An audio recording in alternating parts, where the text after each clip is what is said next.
Bom dia, boa tarde, boa noite, senhoras e senhores que estão nos acompanhando no canal do YouTube da União Brasileira da Advocacia Ambiental ou no Spotify da UBA. Sejam muito bem-vindos a mais uma edição das Quartas Ambientais, programa tradicional que sempre esteve no canal do YouTube da UBA e agora também em versão podcast no Spotify.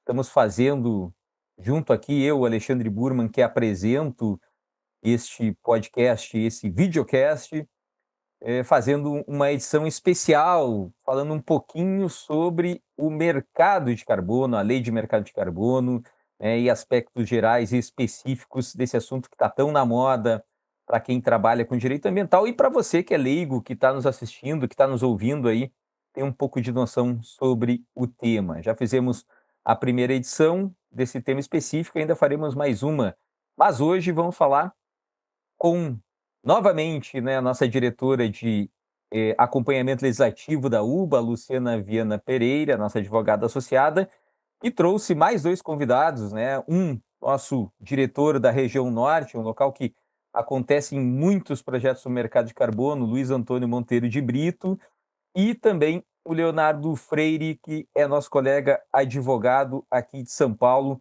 e os dois vão falar um pouquinho sobre aspectos específicos do mercado de carbono. Sejam muito bem-vindos, meus queridos amigos e colegas. Luciana, seja muito bem-vinda de novo. Tudo contigo, passo a palavra para ti para dar os encaminhamentos desse nosso programa que está apresentando no Spotify e no canal do YouTube da UBA novamente. Obrigada, Burma, obrigada pelo convite, né, e pela oportunidade de a gente estar aqui tentando falar um pouco sobre esse tema que é novo, né? Se a gente parar para pensar que a lei foi editada agora em dezembro de 2024, mas que a nova lei, de alguma maneira, ela é uma coroa para uma discussão que vem acontecendo há muito tempo, né?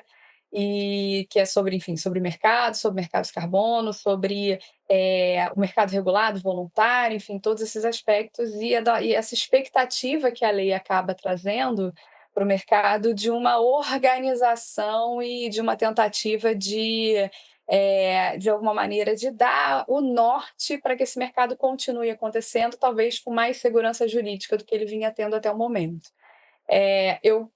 Como o Alexandre pediu, eu vou, na verdade, ficar aqui de host, né, tipo, fazendo perguntas e tentando fomentar um pouco aí o debate, as discussões com os nossos convidados, com o Leonardo Freire e com o Luiz Antônio, e enfim, e é isso. Eu queria então já passar diretamente a palavra pro Luiz Antônio para falar um pouco dele e para o Luiz Antônio, eu acho que pegando esse gancho, né, de que ele está lá na região norte, ele é nosso diretor da região norte e de alguma maneira está inserido dentro das discussões relacionadas à própria COP, aos programas jurisdicionais, né, aos programas de rede, aos projetos de rede do mercado voluntário. Queria que ele começasse a dar uma pincelada para a gente sobre isso, depois, claro, de se apresentar e fazer as suas, né, considerações. Bem-vindo. Obrigada, Luiz. O Luiz Antônio, nosso anfitrião lá em Belém, no final É do ano, né? Em verdade. breve estaremos todos lá Com ele lá. visitando o Luiz Antônio lá. Só que ele não nos convite para fazer um triatlo junto com ele, que talvez a gente não consiga, mas do resto a gente acompanha. Bom dia a todos, bom dia, Luciana, Urma, Nada, todos que estão escutando. É uma satisfação estar aqui, mais uma vez, retornando às pautas ambientais. Tem um tempinho que eu estava distante, mas é uma satisfação, inclusive, para tratar sobre essa temática, que é super importante para todos e talvez com um enfoque ainda maior, como a Luciana já antecipou para a gente, pelo contexto COP. E eu acho que talvez com mais intensidade aqui para a nossa região. Está discutindo recentemente com os grupos aí. Isso, na verdade, é uma discussão que tem sido quase que diária. Assim, em algum momento isso surge, esse debate retorna, porque esse avanço desse mercado, sobretudo pela lei, ou os potenciais avanços que ela vai representar, elas impactam muito aqui a nossa região. Eu acho que talvez seja essa a minha reflexão introdutória aí, pegando o gancho que a Luciana levantou. A gente tem aqui, eu estou em Belém, a Belém vai sediar a COP30, está em vias aí, faltam poucos meses, estamos nos preparativos, não vou nem dizer finais, porque ainda tem muita coisa, mas estamos nos preparativos para intensificado, inclusive aguardo todos aqui, é um prazer enorme. Eu não tenho a opção de, como muitas pessoas aqui de Belém vão fazer, viajar e desaparecer da cidade no momento, então eu vou ter que ficar no meio da confusão aqui, mas vai ser por um excelente motivo, eu tenho certeza que ser um grande evento, a gente vai ter muita coisa aí, o Brasil vai, assim, tem oportunidade de assumir um protagonismo nessa discussão. Bem, e, enfim, isso não só pela COP, que talvez seja o destaque, mas a Amazônia é uma região, pela sua vocação natural, vocação socioambiental, que precisava desse marco regulatório para tentar dar um pouquinho mais de segurança. Então, até pouco tempo atrás, e digo pouco mesmo, tá? Não tem um ano, eu falava direto quando me perguntavam, Luiz, esse mercado de carbono, eu falava, pessoal, eu ainda acho a coisa um pouco muito abstrata, ainda não pegou como poderia aqui, a nossa região tem potencial, mas falta alguma coisa.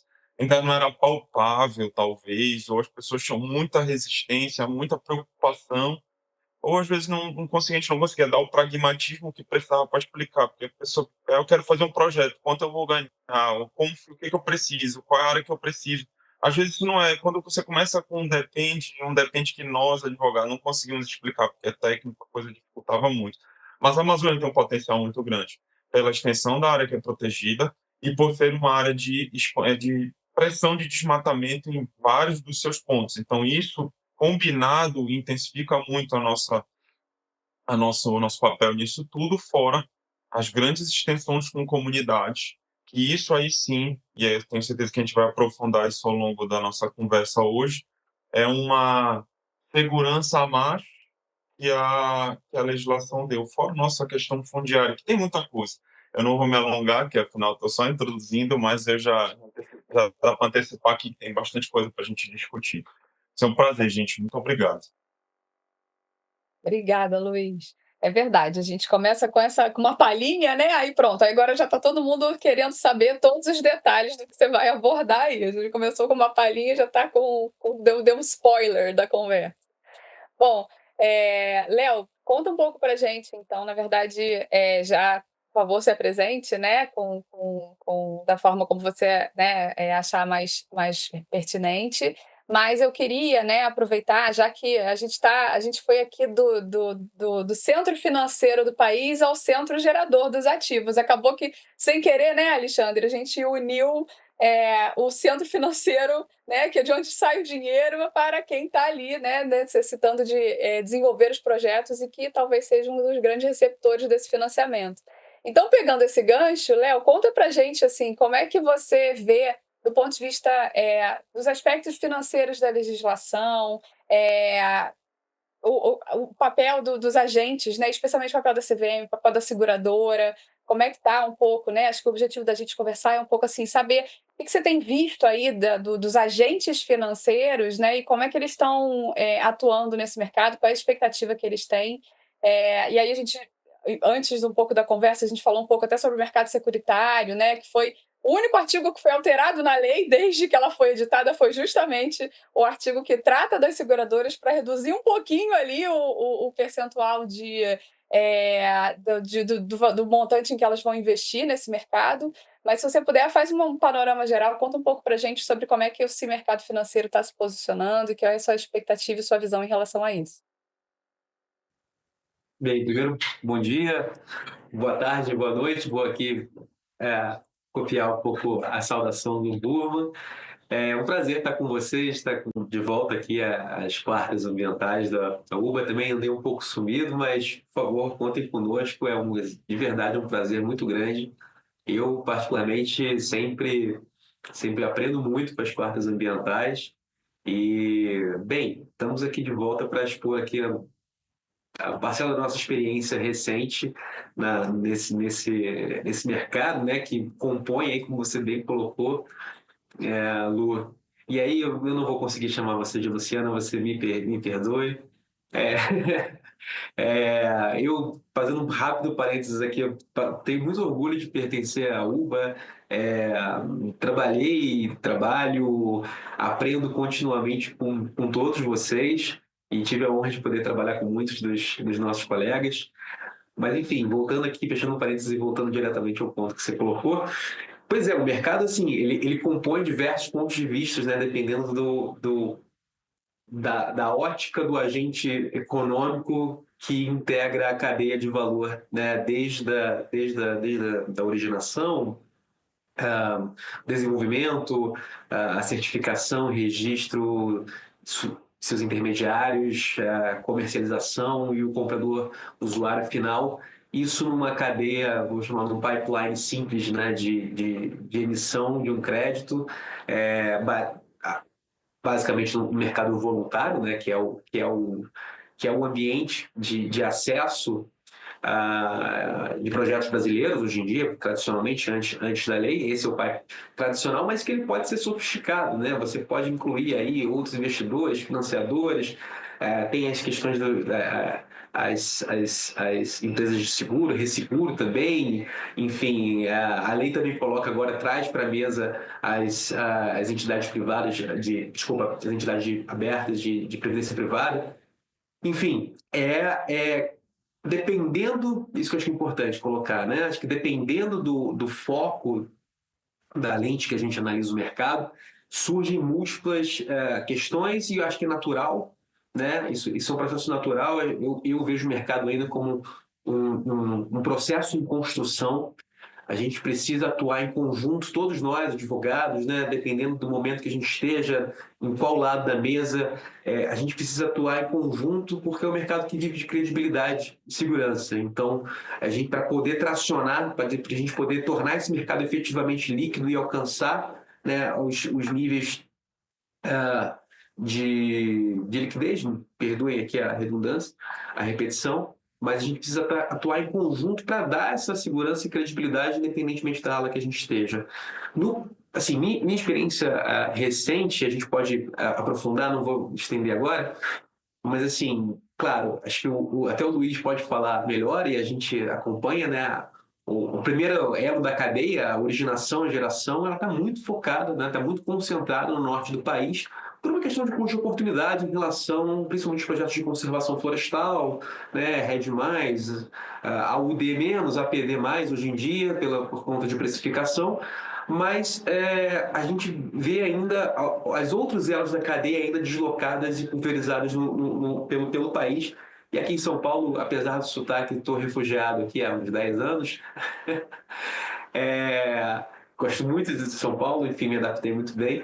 Mas do que a gente vê aqui do ponto de vista do agente financeiro, assim, muitas dúvidas ainda, né? Porque acho que nas duas pontas, os proponentes, né, da originação e os compradores, aqueles que já se anteciparam ao mercado e já participam ativamente do mercado voluntário, já estão um pouco mais adaptados à lógica, aos riscos, aos contratos sui generis, nas cláusulas que a gente traz para evitar certas miopias jurídicas em relação ao que é o contrato, né, um contrato de originação vinculado com uma futura comercialização. Já vi o pessoal confundindo com arrendamento rural, por exemplo, isso não tem nada a ver, a lei de 56, que desequilibra totalmente o contrato, enfim.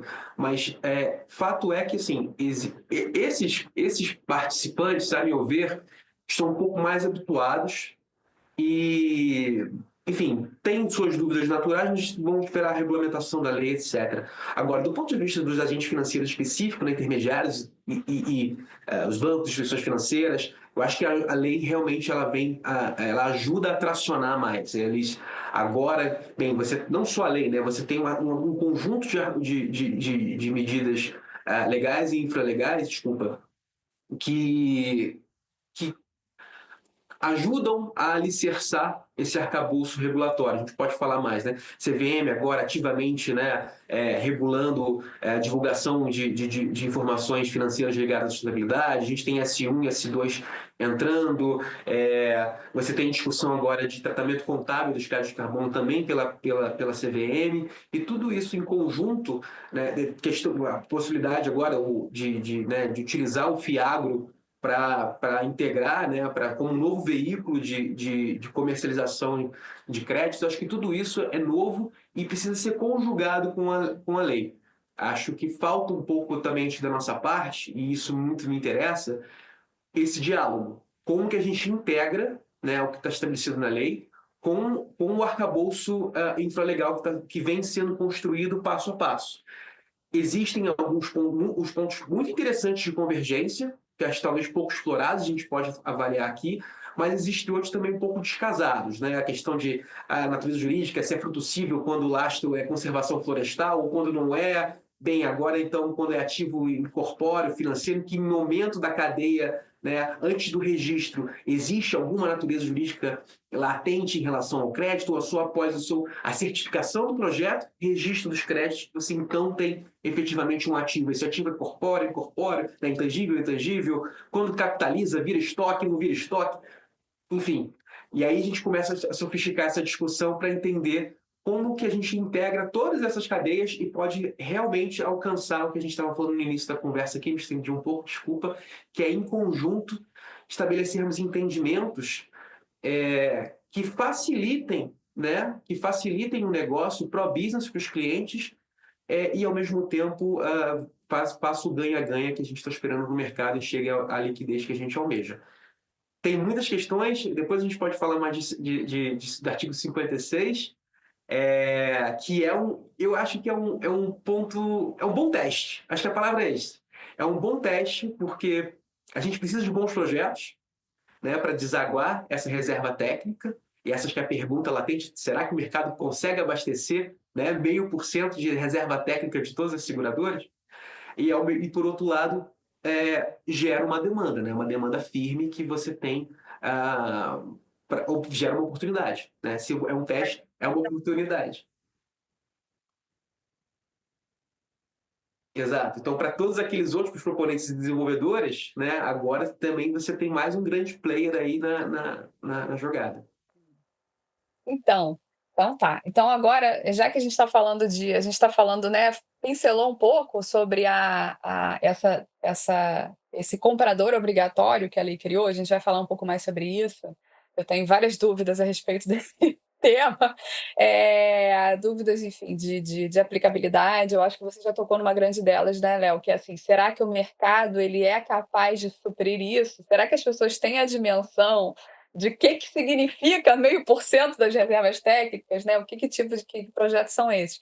Mas eu acho que do outro lado, então vou voltar um pouco aqui para o Luiz, eu acho que a lei criou um mecanismo ou tentou regulamentar, que eu não sei se a visão é que foi bom ou ruim, enfim, mas tentou regulamentar um mecanismo que coloca os próprios estados, né, os entes da federação, também como potenciais e como talvez fortes desenvolvedores de projeto, vou botar bem entre aspas isso. E aí, nesse caso, a gente começa a falar um pouco sobre os programas jurisdicionais. E aí, Luiz, assim, eu sei que a discussão dos programas jurisdicionais tiveram os governadores do Norte, eles fizeram carta na época dos debates, a discussão foi bastante intensa, justamente porque em algum momento, enquanto essa lei estava no debate no Congresso, isso não estava previsto e mal ou bem muitos estados aí da região, eles já se anteciparam, elaboraram seus próprios programas capazes de gerar esse produto financeiro, capazes de gerar crédito de carbono. Então, queria ouvir um pouco de você, assim, como é que foi essa discussão relacionada aos programas jurisdicionais? Como é que você acha que a lei atendeu, não atendeu? Eles criam, né, um mecanismo de programa rede jurisdicional mercado, não mercado. Como é que você viu isso? Enfim, conta um pouco para a gente sobre esse aspecto aí desse tipo de programa e talvez como uma potencial forma de viabilizar essa compra obrigatória que do outro lado acabou sendo feita pelo mercado segurador. Qual é a tua visão disso? Olha, eu acho que no primeiro aqui eu vou concordar com uma ponderação do Leonardo, que é muito importante. Eu acho que isso aqui, tudo ainda está muito em construção. A gente tem a lei posta e a gente analisa ela em abstrato. Agora a gente vai como é que vai funcionar em termos pragmáticos da coisa, pode ser que a gente tenha entrado. Você muito bem sobre o jurisdicional, você muito bem pontuou. Muitos governadores se anteciparam, entre eles aqui o governo do estado do Pará fez uma divulgação muito ampla, inclusive do seu jurisdicional, antes da promulgação da 15042, ainda com o projeto, e claro, se antecipando pelo contexto COP, pioneirismo, inovação, ser vanguardista, tem todo esse aspecto em torno, fora o grande potencial que tem mesmo de fazer essa gestão. Eu, particularmente, eu tenho algum lado que eu acredito que é vantajoso.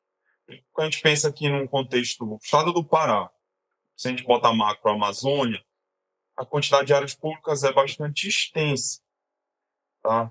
Muito extensa. E são áreas protegidas, são áreas ou protegidas ou que sofrem pressão, que isso aí tem que sempre ser colocado em conjunto. Ou sofre pressão de desmatamento, ou são áreas que são mantidas com comunidade de conservação, ou como são mantidas comunidades, mas dadas em concessão de uso para alguma comunidade, às vezes regularizada, às vezes não regularizada, enfim, um pouco bagunçada aqui com diário aqui para dizer o mínimo. Mas se a gente pensar como são grandes extensões territoriais, com potencial de geração de crédito, e que muitas vezes elas têm titularidade pública, você tem ali o Estado como faz sentido você criar um escopo, um sistema para que ele possa tomar as rédeas e fazer o desenvolvimento para a geração de crédito, inclusive, a depender do caso, do contexto, transmitir para as comunidades um benefício colateral ali para além das políticas públicas. O Estado continua obrigado, e a lei é muito clara nesse sentido, que o Estado não deixa de ser responsável pela realização de políticas públicas em favor da comunidade, qualquer que seja, indígena, quilombola ou qualquer outro, o Estado continua obrigado a prestar seus serviços públicos, mesmo que a comunidade opte por ficar de fora. E esse é um ponto importante, inclusive. A lei criou este arcabouço, está permitindo que os estados façam, os entes públicos, os entes federativos façam a ampliação de seus programas institucionais, e eu acho que faz bastante sentido, nesse contexto que eu antecipei, mas é preciso ver como que vai ser a adaptação daquilo que estava sendo feito de forma antecipada em relação ao que foi posto com a lei. Por exemplo, eu vou pontuar aqui dois dos elementos que talvez devam ser questões de toque, questões sensíveis. Primeiro, não ficou permitida a venda antecipada. Então, isso já dá uma repercussão muito grande, porque isso muda a lógica. É um programa que é para ser desenvolvido de forma mais progressiva, em vez de vender tudo de uma vez, antecipação de crédito, como vai ser, isso engessa um pouco a negociação nesse sentido. No meu ponto de vista, faz sentido fazer essa proibição de venda antecipada pensando em nível Estado, nível de governo, e não pode ser antecipar tudo, você tem que ter uma visão de longo prazo também, não apenas como seria com o particular, de ser mais cuidadoso com o dinheiro. Com o Estado, você está vivendo ali com intergeracionalidade, então tem que ser mais cuidadoso mesmo. E o outro ponto, e esse é bastante sensível, os programas jurisdicionais eles podem abranger territórios, não só do Estado, mas territórios que às vezes não sejam de titularidade dele, mas que optem por estar lá dentro. Exemplo, o Estado pode desenvolver programas jurisdicionais abrangendo territórios indígenas que são federais, mas de posse exclusivos, o usufruto exclusivo de posse permanente dos indígenas, que têm absoluta autonomia decisória para decidir se vão querer ou não ficar. Só que nisso já vem uma série de complexidades que o Estado certamente vai sentir, aquilo que quem trabalha com licenciamento ambiental de grandes projetos já sabe. Trabalhar com essa interface, ela é desafiadora. Você não pode dizer que você vai incluir um território de uma comunidade indígena num projeto sem que ela passe por consulta livre prévia informada, consulta comunitária, deliberação, amplitude e autonomia decisória. Isso é um cuidado que qualquer projeto tem que ter, abranger no jurisdicional também. Mas é um projeto de conservação, mas é um projeto que afeta a comunidade. Inclusive, pode afetar do ponto de vista positivo de forma bastante ampla, porque é uma geração de recursos que vai ser destinada à comunidade de forma direta e não com compensação, vai ser um dinheiro, um recurso muito grande, você tem que pensar como vai ser feito, estabelecer um comitê de governança, mexer com como que vai ser gerenciado aquele dinheiro. E isso impacta, porque a amplitude do que talvez esteja sendo proposto não seja possível ou vá precisar ser adaptada de acordo com o que a 15042 estabeleceu. Então, consulta, a possibilidade de opt-out que as comunidades têm, que é incondicionada. Não quero participar, avisa quando a rede acabou. Não precisa ninguém anuir, não pode condicionar, não pode ter retaliação. Não é retaliação é uma palavra forte, mas não pode ter uma consequência jurídica para isso, uma sanção. Tem. Optou por sair, a partir daquele momento não pode mais comercializar crédito que seja originado daquela área. Isso vai ter repercussões. Eu acho que o programa jurisdicional, de novo, aqui para arrematar, ele tem um potencial positivo razoável, quando a gente pensa na extensão territorial e para que esses créditos não sejam perdidos ou que eles não fiquem baratos, sem se aproveitar o grande potencial que tem uma região que é carente para desenvolvimento de atividades econômicas em geral. Essa é uma que gera recurso a partir daquilo que se pretende, no fundo, aí com a Amazônia, que é vamos preservar o máximo possível, então se gera recurso com essa preservação, mas tem alguns pontos sensíveis que podem se refletir no como esses projetos foram estruturados, como eles vão se adaptar daqui para frente a partir da nova regulação. Sabe uma coisa que você falou do opt-out que eu fiquei pensando aqui? Quando a gente pensa nessa faculdade, essa faculdade ela é absolutamente fundamental, né? A gente não pode imaginar que... E até o opt-out pode ser para comunidades e pode ser para, por exemplo, pequenos proprietários rurais, que tenham eventualmente que estejam dentro daquela área do jurisdicional, mas que não tenham intenção de participar ou de estar dentro do programa, né? Porque às vezes a gente pensa muito no benefício, ou seja, no pagamento pelo crédito gerado, mas tem uma contrapartida, né? Tem eventualmente, né? E a depender do tipo de programa como ele for desenhado, vai ter contrapartida. Ele vai ter que ter algum tipo de investimento na preservação, vai ter que apresentar documento, comprovar eventualmente, né? Que a área está preservada, ou no mínimo, permitir que essa fiscalização aconteça por quem é o desenvolvedor do projeto, pelo Estado, enfim, pelo responsável pelo jurisdicional. Então, tem consequência. Mas sabe uma coisa que eu fiquei pensando enquanto a gente estava falando? É a necessidade de você ter uma informação muito clara e muito transparente. Porque, assim, imagina se entra uma onda de não, isso vai ser ruim para a comunidade, e aí todo mundo faz um opt-out, quando na verdade poderia ser beneficiado. Ou o contrário, né? Um estímulo muito grande, vai ser maravilhoso e tal, sem divulgar as consequências ou eventuais consequências disso. Então, assim, eu acho que talvez o ponto da aplicação, né, em relação ao opt-out, não sei se você concorda comigo, mas assim, ponto de aplicação desse opt-out, dessa faculdade que foi dada para as comunidades e para os proprietários rurais e para os proprietários de imóveis de forma geral, é que a contrapartida disso é que precisa ter muita transparência de informação de o que é o projeto, como ele é, informar que ele pode optar para sair, enfim, porque às vezes um direcionamento, né, de informação, uma pressão social, seja para optar para estar, ou seja, ou para sair, pode inviabilizar um projeto que poderia ser muito, muito bonito, né, do ponto de vista de geração de crédito, de melhores condições para aquela comunidade, ou não, né? Ou o extremo oposto. Então, acho que o ponto, não sei se você concorda comigo, acho que o ponto de como essa informação vai ser divulgada, quão informadas as pessoas estarão, né, a partir dos programas jurisdicionais e da faculdade que elas têm, e para elas tomarem uma decisão de estar dentro do programa ou sair do programa de forma bem informada. Você acha que o consentimento livre informado da OIT 169 atende, ou você acha que talvez precisasse de outro tipo de detalhamento de informação? Como é que você vê isso? Olha, eu acredito o seguinte, se for feito um processo de consulta.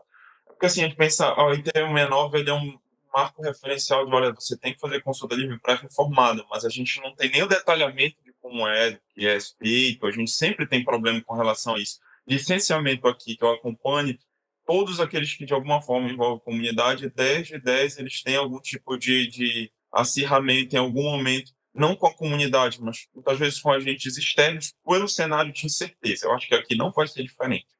Mas sim, se for feita a consulta, esse processo de interface ali, de exposição, ele é o momento para que isso seja apresentado. Então, a consulta livre prévia informada, e aqui até puxando para a lei, para puxar mais específico para o carbono, a lei obriga que o desenvolvedor custeie, então a comunidade fica... O papel da comunidade é ouvir e ser ouvida, principalmente. Ele confere autonomia decisória. Então, o desenvolvedor custeia, e o correto é custear um auditor, um consultor externo, um antropólogo, especialista na elaboração desse trabalho, que é um trabalho técnico. Não é simplesmente fazer uma pergunta sim ou não, mas explicar, adaptado à realidade cultural de cada comunidade que é distinta, e a partir disso fazer uma construção que culmina, ou normalmente é finalizada com uma audiência pública para fazer uma consulta ampla, comunitária.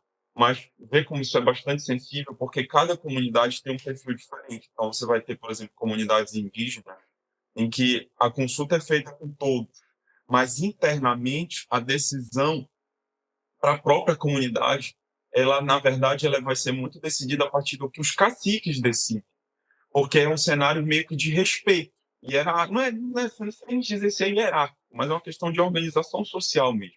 Então, todo mundo tem direito à voz, mas o respeito que eles têm pelo posicionamento, pela senioridade, pela sabedoria que é agregada pelo cacique, se o conselho, o cacique geral, se houver, ele deliberar e se mostrar que não, eles estão sendo favoráveis, é meio que por gravidade, por magnetismo, todo mundo vai. Então, assim, isso é muito. Tem comunidade que é assim, tem comunidade que não segue tanto esse ritmo, a forma como é consultado, mas eu concordo plenamente com você que isso precisa ser exposto de forma muito ampla. Se a gente entra num cenário de que todo mundo está saindo porque está partindo do pressuposto que é ruim, sem entender as consequências ou o porquê é ruim, isso não é bom. Da mesma forma, se todo mundo ficasse dentro, porque não sei muito bem o que é, uma hora vem um benefício. Isso aí é um sinal de que talvez não esteja se compreendendo exatamente o que está acontecendo. Uma questão de compreensão. O que eu acho, e aí é o meu arremate aqui nesse ponto, que o opt-out tem de vantajoso, e não na forma como está, mas a possibilidade de sair, ela é justa do ponto de vista comunitário, porque ela dá autonomia para a comunidade decidir. Ela acaba assumindo um papel de protagonismo nisso, para que ela decida. Se ela quiser fazer o programa, os projetos dentro do programa institucional, ela pode, vai receber os benefícios de acordo com o que o programa está propondo a fazer, e tem nossos percentuais básicos e tudo, isso vale para voluntário também, se for para o desenvolvedor privado, mas que ela opte por fazer, ou então não quero, porque eu quero fazer com outro desenvolvedor, porque esse outro desenvolvedor, no arranjo que foi definido comigo, ou ele vai me dar mais, ou ele vai me dar mais, não necessariamente repasse financeiro, mas ele vai me dar mais autonomia. Eu vou ter mais força decisória para dizer o que fazer, o que não fazer, ou então não, essa área eu não quero comprometer, porque eu sei que consegue, mas pode ser que daqui a pouco eu faça uma roça. Eu não quero estabelecer um desalinhamento em relação ao meu modo organizacional. Isso, claro, estou falando de comunidade, para qualquer um, pode ser para um produtor que esteja dentro da área jurisdicional também. Então, para que tenha essa ampla compreensão, isso de fato é essencial. Mas talvez para a comunidade CLPI, embora seja complicado, seja a melhor saída que a gente tem, né, para resolver. É isso.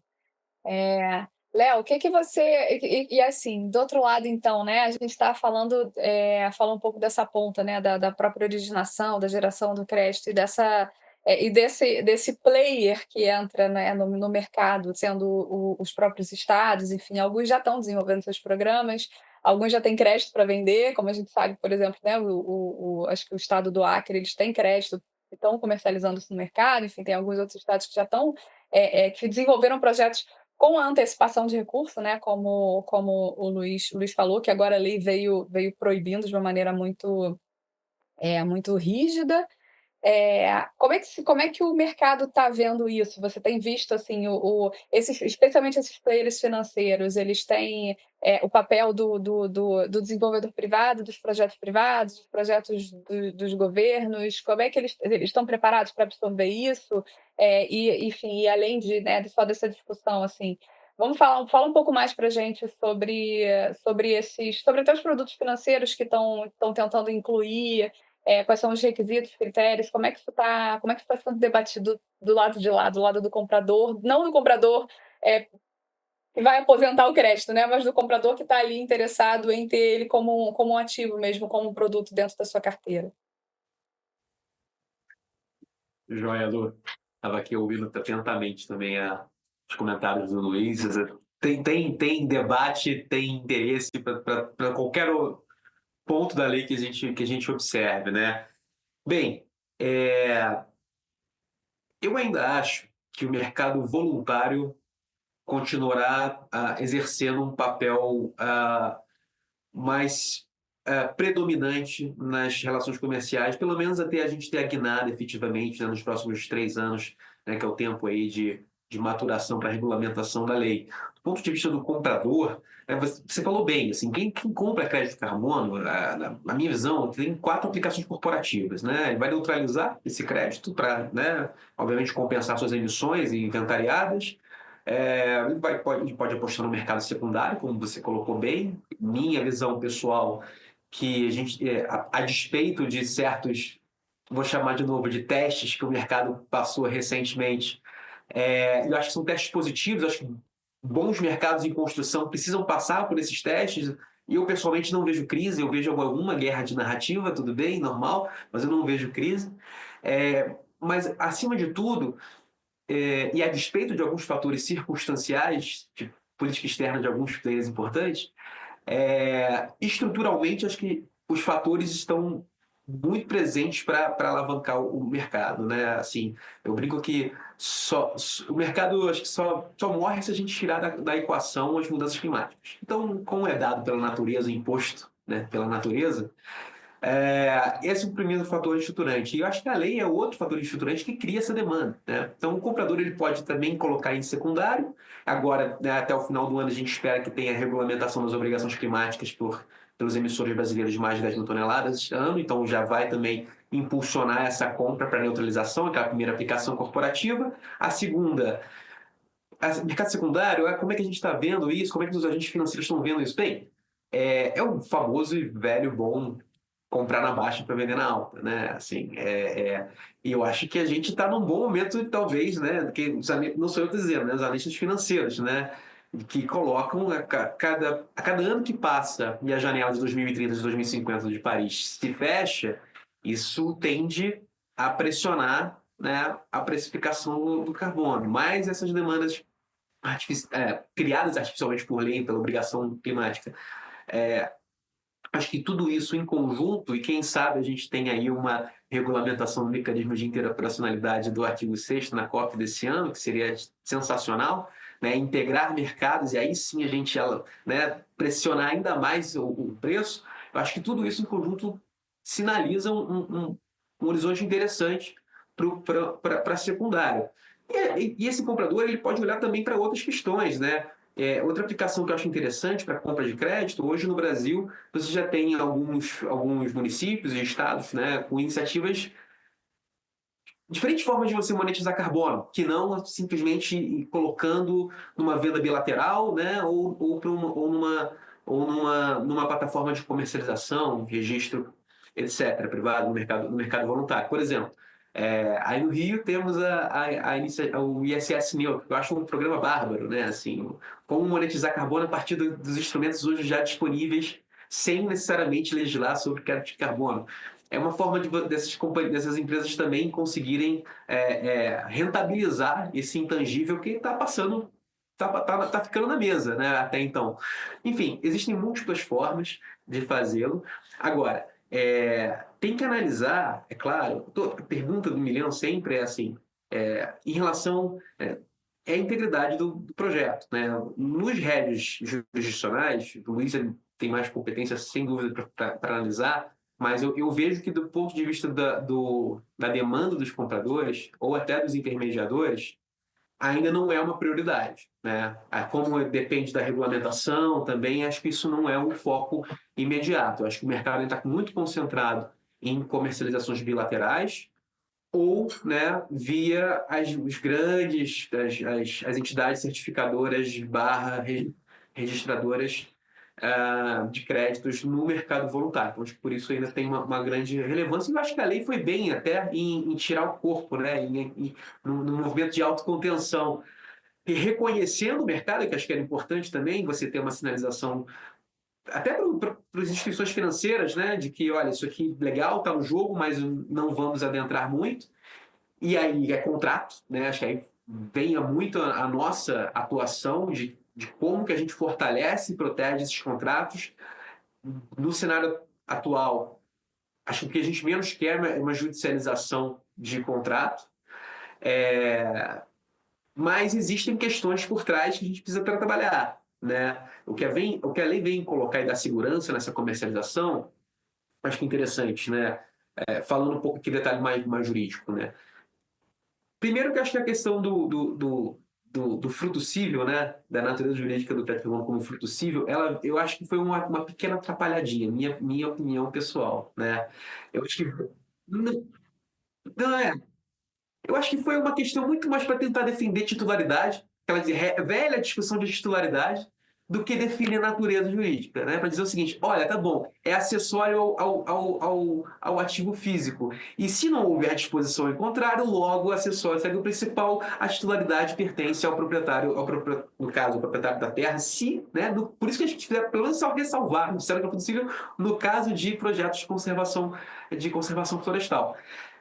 Agora, toda e qualquer atividade pode gerar crédito de carbono, né? Desde que você prove uma eficiência na redução de emissões de gases de efeito de estufa, que seja aferível cientificamente comprovada, né? Atestada por terceiros e certificada, legal, você tem um delta bacana para emitir. Então você tem, como eu brinco, né? Como diversos quinais que a gente tem diversas metodologias para cada tipo de atividade para gerar seu crédito. Então, afora a questão do fruto cível, essa questão da natureza jurídica, acho que complicou um pouco mais do que já existia, né? Vamos fazer uma digressão rápida aqui. Deixa eu até pegar minha colinha, porque é tanta informação nesse ponto. Pois é, mas esse ponto a Diga. gente estava até. Isso é uma coisa que vale a pena. Enquanto você dá uma olhada na sua colinha aí, eu vou fazer uma ponderação aqui contigo para a gente conversar. Eu acho que quando você, né, quando a lei dividiu, né, colocou assim, nas negociações bilaterais a gente vai ter um tipo, uma natureza jurídica atribuída, fruto civil, ativo transacionável. Não deu a fungibilidade, porque a fungibilidade entrou nos outros sistemas, mas o crédito de carbono não está como fungível, para mim é uma loucura. E aí, no momento seguinte, ela disse o seguinte: não, mas quando ele for comercializado no mercado secundário, né, quando for comercializado dentro de bolsas ou de sistemas e ambientes de bolsas, aí ele vira um valor mobiliário, aí a CVM começa a ter uma certa ingerência. Então, ele criou ali uma situação em que é o mesmo produto, né, que dependendo de onde ele é comercializado, ele vai ter uma natureza jurídica um pouco distinta. E aí, assim, o que você acha? Porque assim, a gente sabe que a CVM está debruçada em cima disso, mas o que você acha disso? Assim? O que você acha como é que o mercado reagiu? Eu acho que eu fico com a sensação de que a gente ficou tentando acomodar demandas, né? Os desenvolvedores querendo dizer que o meu, enfim, que o meu produto é bom, é muito melhor do que todo mundo, portanto, se justifica uma negociação bilateral e fora do mercado, não é fungível e tal, porque tem várias outras características. E, de outro lado, assim, uma necessidade de escalar um mercado que depende um pouco dessa fungibilidade. A gente talvez precisasse criar lá uns critérios, né, de o crédito Plus, o crédito A, o crédito B, o crédito C, que as bolsas sabem fazer isso muito bem, né? Eu tenho ação de uma empresa que ela é A, B ou C, Vai ter os ratings, né? Lógico. Ratings, tem várias coisas. Então, assim, que talvez fosse e tentar acomodar também esse player, né? Então, como é que você vê essa distinção dessa natureza jurídica e para esse tipo de ativo? Você acha que foi foi bom, foi para acomodar os players, o mercado financeiro tá vendo isso como, né? A seguradora, por exemplo, tá vendo isso como? Fala assim, peraí, eu vou classificar esse negócio, vou comprar, mas eu vou classificar como, né? Um ponto importante só, vou te responder, mas um parênteses aqui, que é uma questão que me incomoda profundamente, tá? Quando alçar o momento em que o crédito ele lastreia o valor mobiliário e, portanto, ele, né, fica sujeito à regulação da CVM, hoje me incomoda que alguns players não estão sendo fiscalizados.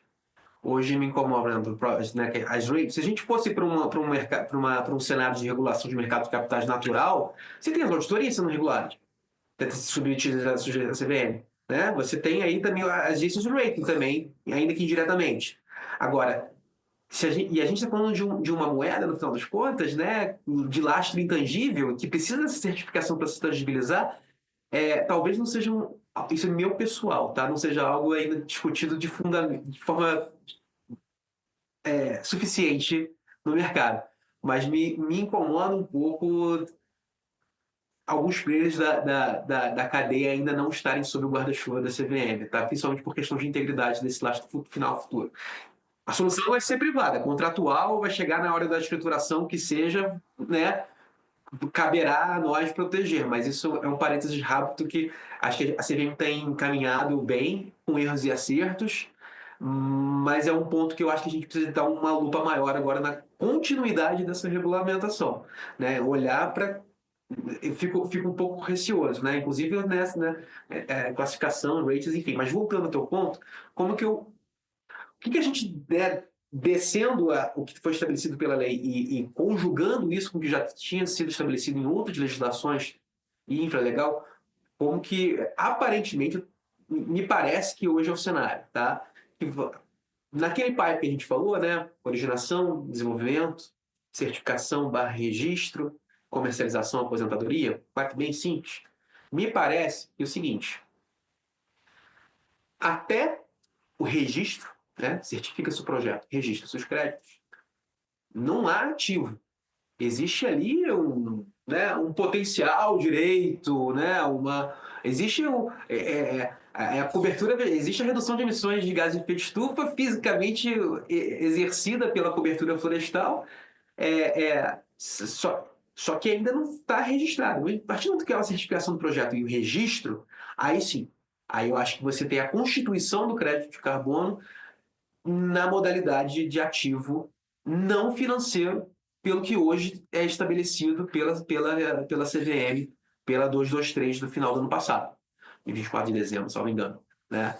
Então, assim, eu não vou retomar aqui toda a digressão desde da lei de 2009, né, de MRD, as soluções de consulta da Receita, os primeiros pareceres da CVM dizendo que não, que é commodity, e depois fala que é ativo financeiro, aí fica a guerra ativo financeiro, ativo não financeiro. Aí vem a CVM falando, não, é valor mobiliário. Não vou entrar nisso. Como que eu acho que ficou, tá? Eu acho assim. Vamos lá de novo. Originação, desenvolvimento, certificação, salvo se for lastro conservação florestal, que aí a lei impõe, que diz que é fruto cível, né? Salvo nesse caso, que é de forma desproporcional, abrange grande a maioria dos nossos projetos brasileiros. Após o registro, então você tem a constituição efetiva formal do crédito em ativo não financeiro. Se esse ativo for comercializado via bolsa, como você colocou muito bem, Lu, e ele lastrear, por sua vez, outro título, né, reconhecido como na lei das SA, de mercado de capitais, aí sim é uma cebola, né? Você vai botando camadas nesse ativo. E aí sim que eu acho que você teria, então, um valor mobiliário com sobre-regulações, né, à medida que você vai sofisticando esse título, esse crédito de carbono no final das contas. É a minha percepção como a gente estabeleceu, tá? Então, hoje em dia tá. E ainda tem outras questões contábeis. Então, beleza. Então, quais são as implicações tributárias e contábeis em cada evento econômico que existe dentro dessa cadeia, né? De novo, a 223 da CVM vem ajudar a esclarecer, mas caberá a cada agente econômico dessa cadeia, né, nas suas transações, se você tiver lá o proponente junto com a desenvolvedora, que vai se tornar possivelmente uma coproponente, nesse contrato de parceria, né, tem gente que faz sociedade, conta de participações, tem desenvolvedora que prefere contrato de parceria. Então, sim, você tem que se adaptar a essas questões e proteger o contrato no final das contas. Como que vai classificar essa contabilidade? A CVM falou, olha, parece que vai virar estoque, né? Quando capitalizou, lança como estoque. E aí você vai mas mudou a cadeia, você tem que fazer de novo esse exercício caso a caso, né? Até o final, até a aposentadoria. Bem, dentro disso, não desculpa me alongar um pouquinho, mas não quero deixar de te responder a questão das oportunidades que existem nisso, olhando para o artigo 56, né? O artigo 56 estabelece lá de forma muito clara, para quem talvez ainda não tenha tido a oportunidade de ler o artigo 56, como a Luciana me colocou, a lei foi publicada em 12 de dezembro e em 26 de dezembro a gente já teve essa alteração do artigo 56, que previa originalmente uma obrigação das seguradoras, resseguradoras e entidades abertas de previdência privada, complementar, de alocarem, originalmente era 1% de toda a sua reserva técnica, né, em ativos ambientais, em créditos de carbono definidos na lei, ou, agora, em fundos de investimentos referenciados nesses créditos de carbono. A lei alterou basicamente para descer de 1% para meio. Mesmo assim, se a gente considerar 0,5% de todas as seguradoras brasileiras e previdência privada, é um montante considerável. A pergunta que o mercado hoje faz é: dá vazão?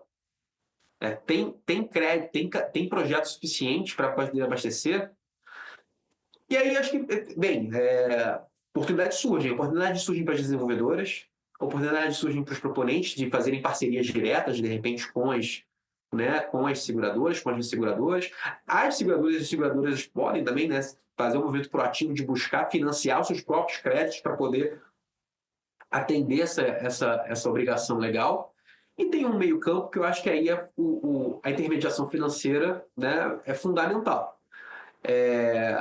Uma forma de atender e de pulverizar risco também a lei coloca, né, que é via direto, né, via crédito de carbono ou via fundo. E, por outro lado, a gente teve o FIAGRO também, numa nova atuação da CVM no final do ano passado, tentando, vamos colocar, trazer o FIAGRO de volta para o jogo depois do trauma da soja, tudo bem, faz parte, mas permitindo que os fundos de investimento de agro eles possam integrar, né, e distribuir cotas referenciadas em créditos de carbono. Agora, a CVM, por outro lado, exige algumas contrapartidas, né? Ela exige do administrador do fundo agora o dever, primeiro, né, tem que estar claro quais as metodologias, quais os créditos que esse fundo aceitará na sua carteira. E outro, que eu acho que é o principal, que é o dever do administrador de dever de diligência sobre o lastro daquele crédito. Minha visão, você vê que não está exigindo que o administrador assegure 100% a integridade do lastro.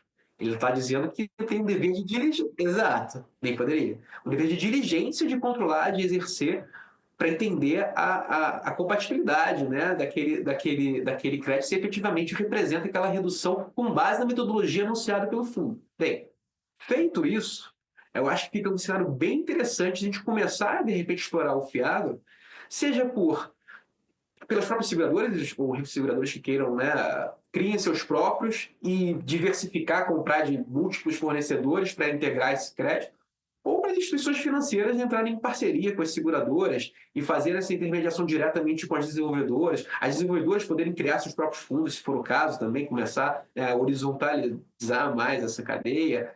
Enfim, acho que aqui é um jogo bastante interessante de oportunidade para o mercado.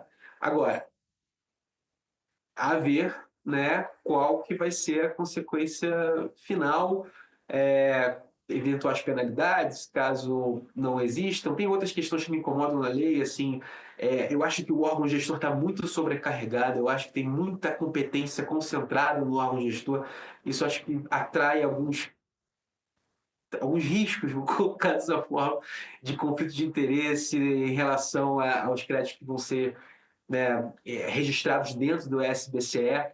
Enfim, eu acho que, tentando te resumir aqui, nesse ponto, dentro de a gente focar em comercialização e intermediação, existem muitos novos instrumentos, ainda talvez pouco explorados. Por um lado, eu entendo o argumento de que diz, olha, né, até então as instituições financeiras não entravam de verdade, de vez. A gente conhece, a gente trabalha, a gente tem clientes com instituições financeiras que têm seus fundos, mas usavam fundos com base em créditos ad hoc, né, com metodologias próprias, que muitas vezes você não tinha tanta saída no mercado, justamente porque não eram créditos que estavam registrados em grandes plataformas. Aí é o risco do mercado também, né? O risco do comprador de querer lá entender e comprar. Mas já existia, mas faltava um pouquinho mais de impulso que a lei acho que ajuda nesse ponto vai de uma vez. Sei o que você acha, Lu? O que você pensa? Eu concordo. Eu acho que a gente tá ainda, né, num momento. Eu acho que o resumo, né, da nossa conversa, né, para a gente ir um pouco para os encaminhamentos finais por conta do tempo. Mas eu acho que a gente, para fazer um resumo de tudo isso, a gente ainda tem um marco normativo que é bastante importante. Tenta organizar, tenta começar pelo menos a organizar e orientar as pontas, pelo menos as duas principais pontas do mercado, né? Tanto na geração, os potenciais de geração de ativos de uma maneira diferente, tentaram organizar de alguma forma a possibilidade de participação de governos, de estados, a interação entre projetos privados e projetos eventualmente desenvolvidos por atores públicos, se preocupou muito com a questão da titularidade, né, protegeu as comunidades, né, como o Luiz Antônio falou. De outro lado, é uma norma que está tentando criar demanda, e aí eu particularmente não gosto de criação de demanda artificial de mercado, mas isso aí é para um outro debate, a gente vai ficar aqui até amanhã discutindo isso, mas do outro lado também tentou criar uma demanda, né? Seja pelo que a gente discutiu bastante aqui, né, que é através da obrigatoriedade expressa que foi colocada a alguns agentes financeiros, que vão poder fazer investimento direto, né, comprar crédito de carbono direto, ou então montar fundos, enfim, através de fundos, que foi essa possibilidade que foi incluída pela alteração.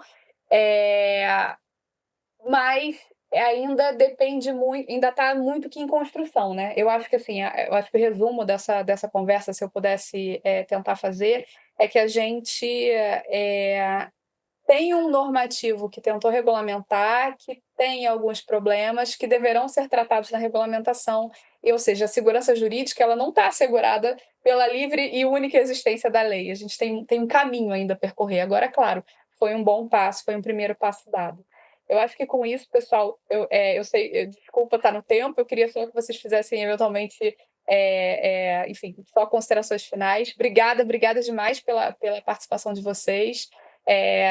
Luiz, vamos tentar ir nessa COP, vamos ver se os próprios mecanismos, né, são aprovados nessa COP. Eu acho que vai ser ótimo a COP acontecer aqui no Brasil. Tem muitas expectativas acontecendo, acho que o país tem tentado assumir, né, um certo protagonismo nessa discussão, especialmente em relação ao contexto geopolítico que a gente se encontra no momento.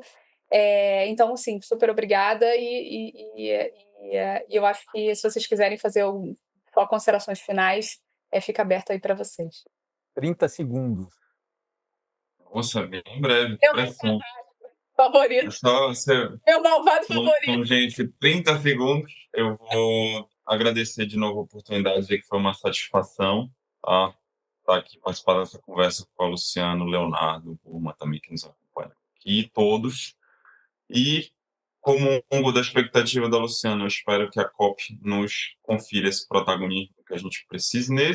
Nessa temática específica, eu sou um entusiasta desse mercado, eu acho que ele precisa ser estruturado e, na medida do possível, eu sei que é difícil, mas que ele seja simplificado, que a gente consiga compreender melhor as balizas com previsibilidade e segurança para que ele possa funcionar de forma mais adequada para todo mundo. E, para isso, a gente precisa que todos estejam aí de uma coisa com um pouco de paciência, tá? Inclusive agentes externos aí que tenham um pouquinho mais de paciência com os projetos que são desenvolvidos e tem que compreender que a coisa ainda está em acomodação.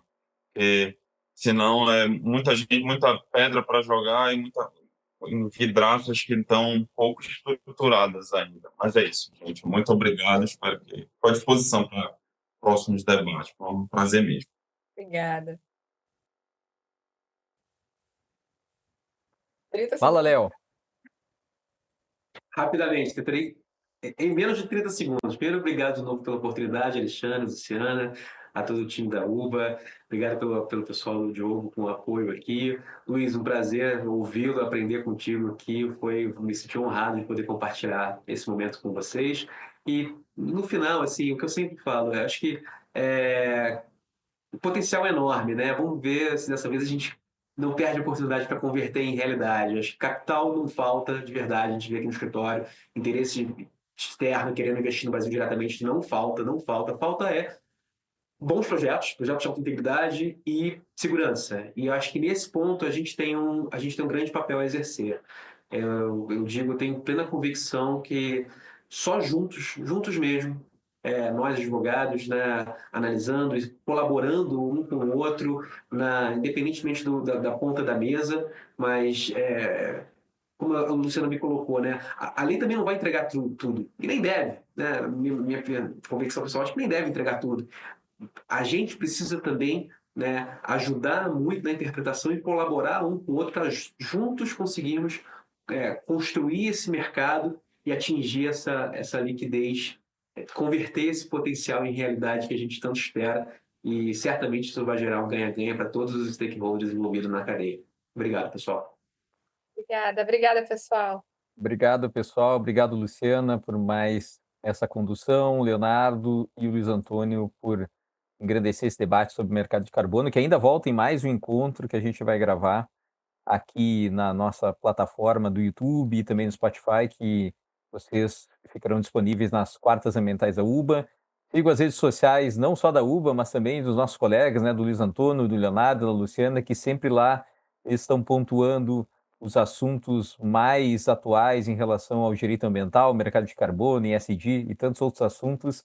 Vocês podem acompanhá-los nas redes sociais deles e na rede social da UBA, né, no Instagram, no LinkedIn e no Facebook. Tá bom, pessoal? Nos vemos nas nossas próximas quartas ambientais. Muito obrigado de novo e até mais. Tchau!